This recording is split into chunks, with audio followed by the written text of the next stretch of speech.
हजरात मोहतरम, पिछले कुछ दिनों से इजराइल की पूरी इज्जत मिट्टी में मिल चुकी है। इजराइल का भरम और इजराइल बड़ा सुपर पावर है, ये भरम भी दुनिया को दिख गया है कि भरम ही था। यूरोप के देश इजराइल का साथ देते हैं, इस वजह से इजराइल आज आपको बहुत मजबूत दिख रहा है। लेकिन ईरान ने अपने एक ही हमले में दिखा दिया कि अगर इजराइल के साथ अगर ये यूरोप के देश ना हो तो यमन भी इजराइल पर भारी पड़ता है। हजरात मोहतरम, ये तो ईरान का मामला अलग है, लेकिन लेबनान की जानकारी कुछ यूं है कि हिजबुल्लाह ने भी तगड़ा नुकसान इजराइल को पहुंचाया है। 14 इजराइल के फौजियों को ढेर किया है। इजराइल के फौज और इजराइल की नई बटालियन लेबनान के अंदर ज़मीनी ऑपरेशन कर रही थी और ज़बरदस्त तरीके से तबाही मचा रही थी। इसी दौरान लेबनान के अंदर हिजबुल्लाह की मिलिट्री ने उनको रिटेलिएट किया, जवाबी कार्रवाई की, जिसमें 14, ये तस्वीर देखिए, 14 यहूदियों के मारे जाने की खबर है। मज़ेदार बात यह है कि इजराइल ने अभी 8 से 9 का ही एक्सेप्ट किया है कि हमारे 9 लोग मारे गए हैं, लेकिन हिजबुल्लाह ने पूरी गारंटी दी है कि हमने 14 को वासिले जहन्नम कर दिया है। साथ में आपको बता दूं कि पूरी टक्कर, गाजा तो बेचारा निहत्था था, लेकिन हिजबुल्लाह वाले हमास से 50 गुना ज़्यादा मजबूत हैं। धोखे से इनके लीडर को मार देना अलग है, लेकिन सामने से आकर लड़ना वो अलग है। आपको बताऊं, हिजबुल्लाह ने 3 इजरायलियों के टैंक भी तबाह कर दिए हैं एक ही दिन के अंदर। हालत इतनी पतली है इजरायली चूहों की कि लेबनान के अंदर ससुरे घुस तो गए, अब ये सोच रहे हैं निकले कैसे। लेबनान की सरजमीन में इजराइल के सैनिक इतनी भारी मात्रा में घायल हुए हैं कि हेलीकॉप्टर के जरिए उनको तेजी से इजराइल लेकर जाया जा रहा है मदद के लिए, इलाज के लिए। देखिए,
मेरे दोस्तों, चेक रिपब्लिक ने भी ऐसे मौके पर इजराइल का साथ दे दिया जहां पर सारी दुनिया, पूरा यूरोप खामोश थी।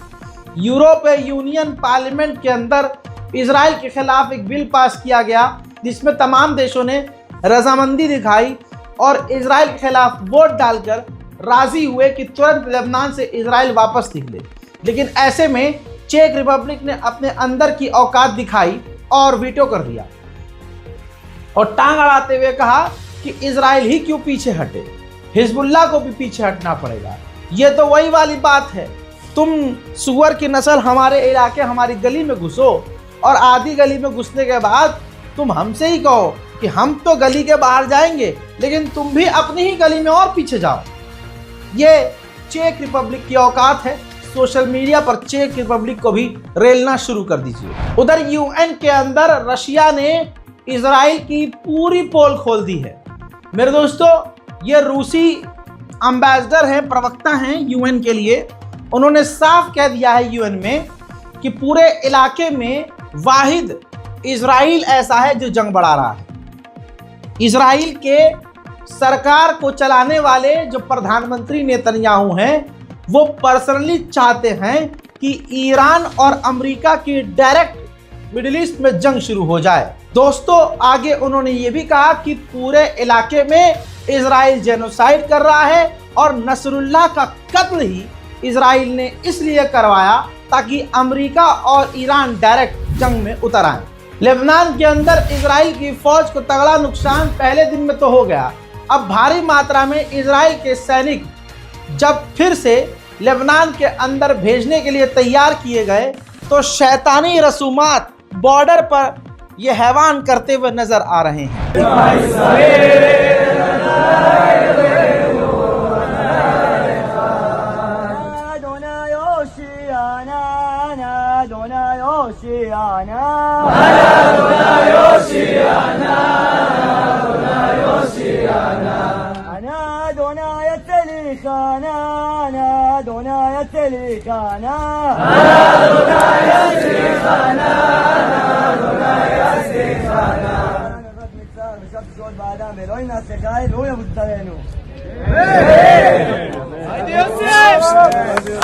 दोस्तों, इसके बाद ताज़ा तरीन अपडेट ये है, ये तस्वीर देखिए, आईडीएफ ने जारी किया है। लेबनान के बॉर्डर के मौजूद जो गांव हैं वहां पर इजराइल की फौज मौजूद है, रेड कर रही है, लोगों पर हमला कर रही है, गोलीबारी कर रही है, लोगों को गिरफ्तार कर रही है। इजराइल को लेबनान में इतना बड़ा फायदा जमीनी ऑपरेशन में नहीं हुआ, तो अब ये देखिए लेबनान के बॉर्डर की तरफ और भी भारी मात्रा में इजराइल ने अपने टैंक भेजना शुरू कर दिए। उधर इजराइल की एयरफोर्स ने लेबनान के आसपास के इलाके और लेबनान की राजधानी बैरूत पर बड़े हवाई हमले किए।